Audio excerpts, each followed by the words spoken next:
అంటే యాక్చువల్లీ ఏంటంటే కల్కి మూవీలో ప్రభాస్ బుజ్జిని అంటే కార్, మీరు కల్కి చూసారా? యా, బుజ్జి తెలుసు నాకు. ఓకే, సో కల్కి చూడలేదు? నో, ఇంకా చూడలేదు. అదే అర్థమైంది, బుజ్జి తెలుసు అంటే కల్కి చూడలేదని. సో అందులో వెహికల్ గురించి అంటే తను నడిపిన వెహికల్ గురించి ఇంట్రడ్యూస్ చేసేటప్పుడు బుజ్జి నా లైఫ్ పార్ట్నర్లోకి నా బుజ్జి రాబోతుంది అని తను చెప్పారు. సో అదంతా కూడా సోషల్ మీడియాలో ఒక 1 or 2 days 1 week వైరల్గా మారింది. సేమ్ ఇప్పుడు మీ మూవీ విషయంలోకి వచ్చినా కూడా మ్యారేజ్ అయింది, పిల్లలు, ఇదంతా కూడా ఇందాక మీరు మాట్లాడుతూ కూడా చెప్పారు కదా, ఇట్లా మా మదర్ని అడగడం జరిగింది అని. సో ఇలా హీరోయిన్స్ విషయంలో ఏదో ఒకటి వాళ్ళకి వాళ్ళు ప్రమోట్ చేసుకుంటున్నారు మూవీని, లేదు అంటే కొంతమంది సోషల్ మీడియాలోనే వైరల్గా అవుతున్నాయి ఇవన్నీ. సో మీకేమనిపిస్తుంది, ఇలా యాక్ట్రెస్ వచ్చి ముందుకు వచ్చి చెప్పాలి కదా ఇదంతా కూడా మూవీ అని చెప్పి, దాన్ని ఎందుకు ప్రమోషనల్గా చూస్తున్నారు? మళ్ళీ అర్థం కాలేదు. నాకు అర్థమైంది, but I don't understand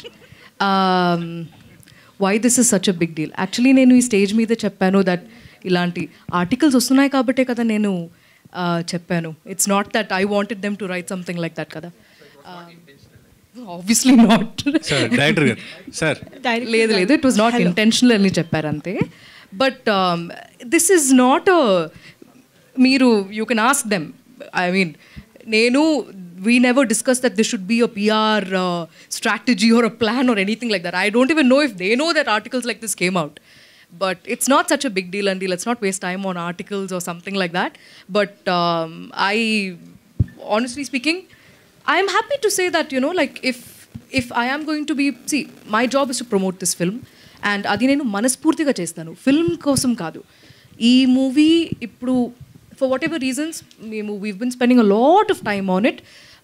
We have grown together as a family, and all these people mean so much to me. And ee movie ni ippudu mee daggara తీసుకురావాలంటే అది ఎంత పెద్ద రెస్పాన్సిబిలిటీ ఓ బాధ్యత అంటే అంత మాత్రం నేను మనస్ఫూర్తిగా దాని వెనకాల నుంచి నేను అది ప్రమోట్ చేస్తాను. What ever I have to do I will do. But this is not a gimmick that I thought I should ever do, and it's just a silly article that somebody wrote. But yeah, I am married to Prasad. They are my kids. Nivedita గారు ఒక question last. అయితే actually don't take it in wrong way. అయితే అనుష్క గారి విషయంలో కావచ్చు, మీ విషయంలో, ఇలా కొంతమంది ఆర్టిస్టుల విషయంలో వెయిట్ పుట్టానికి సంబంధించి చాలా సోషల్ మీడియాలో వైరల్గా మారుతున్నాయి ఇవన్నీ.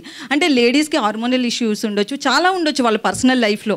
బట్ ఒక హీరోయిన్ అంటే 0 సైజే అని సోషల్ మీడియాలో ఇప్పటికీ వైరల్ అవుతుంది. సో వీటికి ఏం చెప్తారు మీరు? యాక్చువల్లీ మీతోనే నేను చెప్పాలి, ఈ వైరల్ ఇది మొత్తం మీకు మాత్రమే వస్తుందేమో, నాకు తెలీదు. I don't think anybody else is social మీడియాలో మీరు చూడలేదేమో actually. No, but to answer your question I will just put it simple.